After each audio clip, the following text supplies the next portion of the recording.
그 리빙랩 터크 두 번째 시간이고요. 오늘은 서울대학교 언론정보학과 이재현 교수님 모셨습니다. 이재현 교수님은 인터넷 연구, 뉴미디어 연구 많이 하시고, 그다음에 소프트웨어 컬처 연구 많이 하시고요. 저희 랩하고는 아주 그 돈독한 관계를 유지하고 계시고, 저희 리빙랩 열고 제일 처음 찾아오셨었어요. 그래가지고 이제 저 축하도 해주셨는데, 그때 그 이재현 선생님하고 얘기 나누면서 1인 가구 혹은 1인 가구화에 대해 가지고 그때 흥미로운 키워드들을 던져주셔서 제가 염치불구하고 선생님 바쁘신데 조금 얘기를 더 풀어주십사 해서 오늘 모셨습니다. 그래서 이제 얘기해 주시면 됩니다. 오늘 제가 할 얘기는 이 데이터 이용 행태 데이터 분석한 거, 그리고 또 한 가지는 소설, 그 두 가지입니다.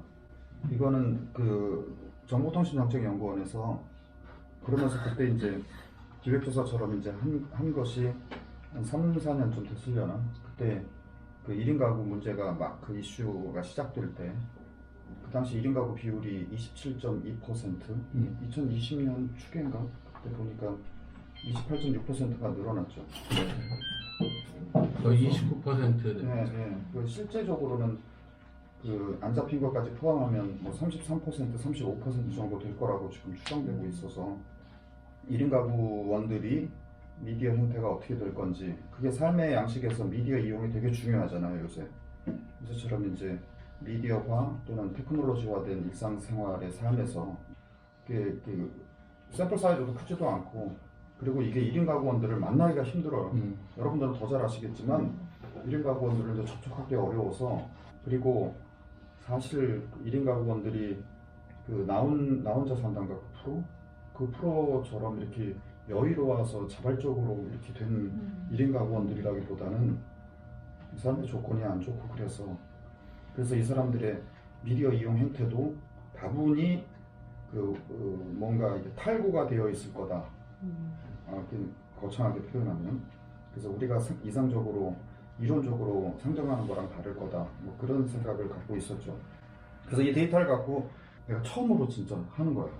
그래서 이제 이번에는 그 간단한 분석만 좀 보여드리려고 하는데, 이게 그 샘플 사이즈가 한 500 정도 되고, 그리고 이게 1인 가구가 그 전 연령층에 이렇게 분포되어 있어요. 사실은 우리가 보통 생각할 때는 이게 나이 든 사람들이 1인 가구 비율이 높을 거다, 그리고 젊은 친구들이 높을 거다, 이렇게 생각을 하는데 30대, 40대 중년층의 경우에도 상당히 높아요. 그러니까 좀 낮긴 하지만, 그래서 전 연령층에 걸쳐서 1인 가구 비율이 높거든요. 이게 이제 사회학적으로 얘기하면 가족의 해체, 우리 사회의 가족의 해체라고 할 수 있는 거죠.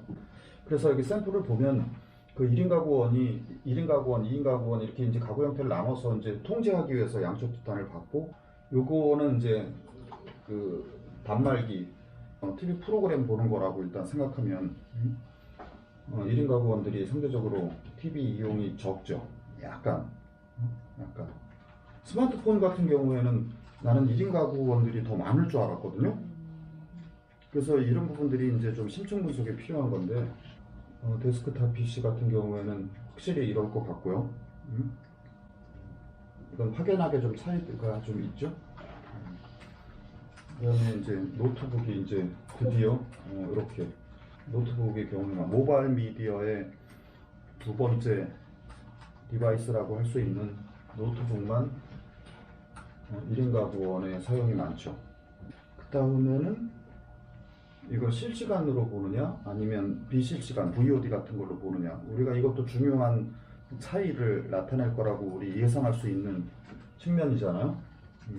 그래서 그 1인 가구원들은 예를 들면 삶의 그 어떤 프레셔 같은 게 많아서 그 사전에 편성된 실시간의 프로그램들을 제대로 못 볼 거다. 그래서 이렇게 타임 시프트를 통해서 다른 시간에 그 보고 싶은 거를 이제 다른 시간에 볼 거다, 이렇게 보이는데, 예상대로 이건 그런 것 같고요. VOD 같은 경우에 그래서 이게 많아야 되는데 VOD도 그렇다는 거예요. VOD도 이 낮 시간에 보는 거는 이제 이게 연령층의 샘플이 그렇겠지만, 이 사람들은 1인 가구원들은 어디 매여 있으니까 VOD조차도 볼 여유가 없지 않겠어요? 근데 밤 시간에 많을 거라고 생각을 하지만 여전히 그 패턴들은 비슷한 것 같고요. 우리가 체감하는 예상하는 것과는 좀 다른 것 같기도 하고. 그다음에 이것도 우리들이 이제 많이 하는 건데 요거는 특징적으로 이렇게 나오죠. 그러니까 파일 재생이라고 하는 거는 이 다운로드 받아서 이렇게 보는 거 있잖아. 이런 경우들은 확연하게 1인 가구 원들의 이용 비율이 높은데 이건 연령 요인이 크게 작용했을 수도 있고 이게 OTT라고 해서 요새 넷플릭스다 뭐 다른 그 국내 OTT 같은 것도 이제 많이 늘어나고 있어요. 근데 VOD나 지금 OTT에 보면은 이제 낮 시간이라는 게 보통 이제 아이들이 학교에 돌아와서 아니면 뭐 유아들한테 틀어주고 예, 그런 그다음에 것도 뭐 있겠죠. 집에 있는 분들이 보시고 뭐 이제 이런 것들이 이제 1인 가구에는 확실히 안 보이는 그런 거네요. 예, 그런 측면이 있겠네요. 그다음에 이게 시간량으로 뭐 중복될 수도 있는데 그게 수상기는 확실히 2인 가구 이상 쪽에서 많이 본다는 거고 스마트폰도 이렇게 나타나고요. TV 수상기의 이용의 경우도 이미 개인화가 진행이 됐거든요. 오래전부터. 그러니까 TV를 같이 보는 경우가 이 약화된 건 벌써 오래전 일이거든요. 보더라도 그 아버지 거실에서 보고 엄마 안방 들어가서 보고 애들은 따로 이제 들어가서 자기 방에 가서 이런 컴퓨터 같은 걸 통해서 보고 벌써 개인화는 진행이 된 거죠. 그런데 그거마저도 이제 감소하고 있다는 거잖아요. 그러니까 설사 TV 수상기를 이용해서 뭘 보더라도 전통적인 방식의 사전 편성된 것을 정해진 시간에 보는 그런 관습들은 많이 약화되고 이런 거고요. 스마트폰은 사실은 이건 좀 주목해 볼 필요가 있는데 이따가도 다시 얘기가 나오겠지만 1인 가구원들이 이제 그 미디어를 크게 두 가지로 나눠서 하나가 컨텐트 미디어, 그러니까 우리가 보통 방송을 본다, 영화를 본다 이런 것이 하나 있고 이제 커뮤니케이션 미디어로 사용할 수 있는 게 있는데 컨텐트 미디어를 많이 볼까? 예를 들면 커뮤니케이션 미디어를 많이 쓸까? 이럴 때 컨텐트 미디어는 시간이 없으면 못 쓴다 하더라도 이 혼자 있는 사람들은 휴대전화를 통해서 이렇게 저렇게 연락해서 뭐 자기의 필요한 것을 구하기 위해서든 아니면 외로우니까 쓰기 위해서라도 많이 쓸 거라고 그렇게 이론적으로 가정은 되는데 그런 것만은 아닌 것 같아요. 전반적으로 다 낮은 거죠. 집에 데스크탑 PC가 있어도 잘 안 쓰죠. 그래서 용도별로 좀 다른 것 같아요. 그 데스크탑 PC 같은 경우에는 잘 안 써서 내가 그거를 재도구하라고 해서 내가 논문으로 발표도 한 적이 있는데 그 데스크탑 PC는 안쪽으로 얘기하면 그 마이크로소프트 오피스 패키지에 들어가 있는 거 있잖아. 그게 원래 컴퓨터가 처음 이제 시장에 팔리기 시작했을 때 처음에 그 사무용으로 팔리기 시작을 하면서 그때 사무용으로 쓸 수 있는 게 문서 작업하는 거, 그 다음에 뭐 표 계산, 계산하는 거, 회계 장부 같은 거, 그게 엑셀이고, 그 다음에 누구한테 보여줘야 되니까 파워포인트, 이렇게 세 가지가 패키지였거든요. 지금 아마 데스크탑 PC로, 그러니까 큰 화면으로 좀 더 이제 키보드가 자유롭고 이런 상황에서 데스크탑 PC를 쓰게 되는 경우는 단적으로 좀 과장해서 얘기하면 그 작업하는 거예요. 오피스로 다시 돌아가는 거거든요. 오피스 작업. 그렇지 않으면 게임할 때. 게임은 전통적으로 컴퓨터의 가장 강력한 어플리케이션 중에 하나였거든요. 그러니까 게임 더하기 오피스 작업 이거 말고 없거든요. 다들 이제 노트북으로 쓰고 그렇지 않으면 상당 부분에는 또 스마트폰으로 넘어가고 이렇게 해서 데스크탑 PC가 이른바 PC가 다시 도구화된 거야. 그러니까 이게 계속 이렇게 멀티미디어로 발전해가지 않고 스마트폰과 만나면서 얘는 옛날 시대로 80년대 시대로 돌아간 거죠. 지금 과장해서 얘기하면 여기까지. 그래서 정리를 하면 1인 가구원이 2인 이상 가구원에 비해서 미디어 이용 시간량이 낮다, 적다, 시간량이 작다. 그럼 대인적인 상호작용이 없으니까 1인 가구원들은 그래서 그 미디어를 가짜 의사 상호작용의 대상으로 삼는다 하는 것이 그런 이론이 있거든요. 그러니까 실제 사람 대신 얘랑 이제 소셜리티를 갖는다 그런 의미에서. 그게 이제 그 이론적으로 그런 주장들이 있는데, 그래서 미디어가 사람을 대체해준다, 대신해준다 이런 것이 있는데, 실제로 그거는 이제 사회학적인 조건을 고려하지 못한 거죠. 사회학적 조건을 고려하게 되면 설사 그런 경향이 있다 하더라도 사회학적 조건들이 훨씬 더 압도를 하게 되면 그런 효과가 나타나지 않는다는 거죠. 그래서 지금 이거 보는 것처럼 1인 가구원들이 만약 그 열악하고 그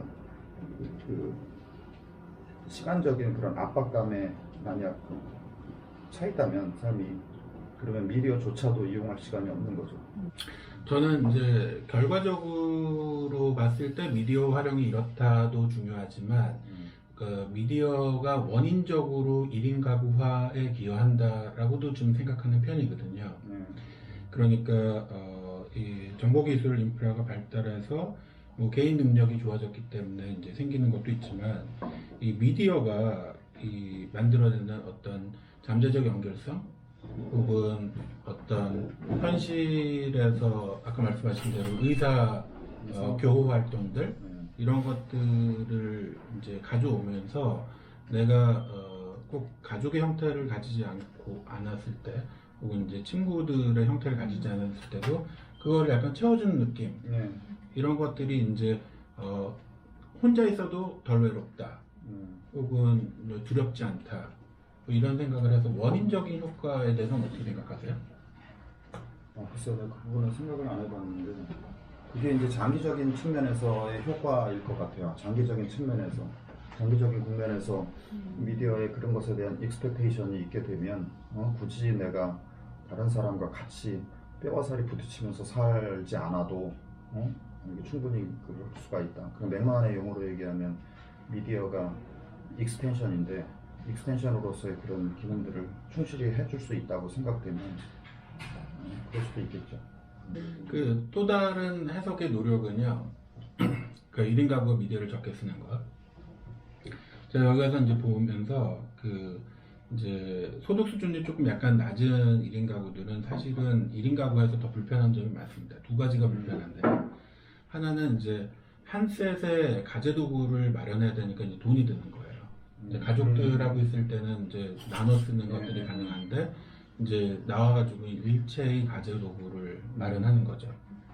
물론 뭐 다이소에 가서 구매하면 그렇게 비싸진 않을 수도 있지만, 또 하나는 일체의 가족 그 생활 행동을 본인이 다 해야 되는 거예요. 세탁, 정리, 청소, 음식 준비, 뭐 이런 걸 다 해야 되는 거죠. 이 아빠들, 제 주변은 아무래도 나이 든 분들이니까 기러기 아빠들이나 이제 이런 사람들 얘기를 들어보면 원래 안 하던 일들을 꽤 하는 거죠. 그러면서는 TV를 켜놓고 할 수는 있겠지만. 우리 주위에는 그래도 상대적으로 경제적으로 그렇죠. 경제적으로 아주 힘들다 이런 경우는 드물어요. 여러분들 같은 경우에도 뭐 부양 가족이 있거나 뭐 그런 것도 아니고 빚을 지고 있는 것도 아니잖아. 그래서 이 사람들한테는 사실은 그 넷플릭스 가입을 해서 한 달에 10,000원 정도를 내거나 하는 것이 부담이 될 수도 있다고. 그러니까 그런 점도 되게 중요할 수도 있어요. 우리가 생각하는 것보다 훨씬 더 나도 막연하게만 그렇게 생각을 하고 있었는데, 실사하는 사람, 조사하는 사람들 얘기 들어보니까 되게 열악하다는 거예요, 그 사람들이. 우리는 우아하게 회사 혼자 다니고 TV에 나와 있는 것처럼 광고에서 무슨 뭐 이렇게 우아한 IT 회사 같은 데 다니면서 혼자 여유 있게 이런 식으로 데이트도 하고 와인도 마시고 그럴 것 같지만, 그 사람들은 비정규직에 최저임금을 받고 그런 식으로 사는 사람들이 되게 많다는 거예요. 그러니까 만날 수도 없고 그 사람들한테 뭐 이렇게 저렇게 이야기할 여지도 없다는 거예요. 이 그림이 나올 수도 있겠다. 그래서 이번 분석을 하면서도 그런 생각이 많이 들어서 그런 식으로 좀 더 면밀하게 최소한 이게 연령대를 세 구간, 그리고 좋다, 열악하다, 안 그렇다 이렇게 하면 한 6그룹 정도의 아이디얼 타입으로 사전에 설정할 수 있고, 그 사람들의 컨텐츠 행태하고 커뮤니케이션 행태, 이게 스마트폰이고 이게 TV 쪽이라면 이걸 나눠서 보면 실제로 무엇을 소비하는 이렇게 토폴로지컬하게 우리 1인 가구원들의 그 삶의 모습, 그리고 구체적으로 커뮤니케이션, 미디어, 삶의 모습을 그려볼 수 있겠죠. 그런데 전반적으로는 우리들이 이렇게 가는 것만은 분명한 것 같아요. 정말 우리 사회의 열악함도 있지만 그러니까 1인 가구 형태의 삶의 양식이 가고 있는 것 같아요. 그건 다인 가구한테도 나타나는 경향들이고 다인 가구한테도 1인 가구적 삶의 행태들이 나타나잖아. 그게 이제 혼자 밥 먹는다, 뭐 혼자 뭐를 한다, 혼자 TV를 본다, 뭐 이렇게 가족과 인터랙션을 안 한다, 뭐 이런 거 다 그 1인 가구원의 삶의 방식이잖아. 예, 그런 관습들이 이제 나타나고 있고 뭐 1인 가구원들의 몇몇들이 있는 것은 분명하게 나타나는 현상이고요. 전체적으로 그런 경향은 맞는 것 같아요. 그렇게 가고 있어서 이게 중요한 연구의 과제고 사회적인 과제이기도 하죠. 언제까지요? 다음 할까요? 그래서 네네네.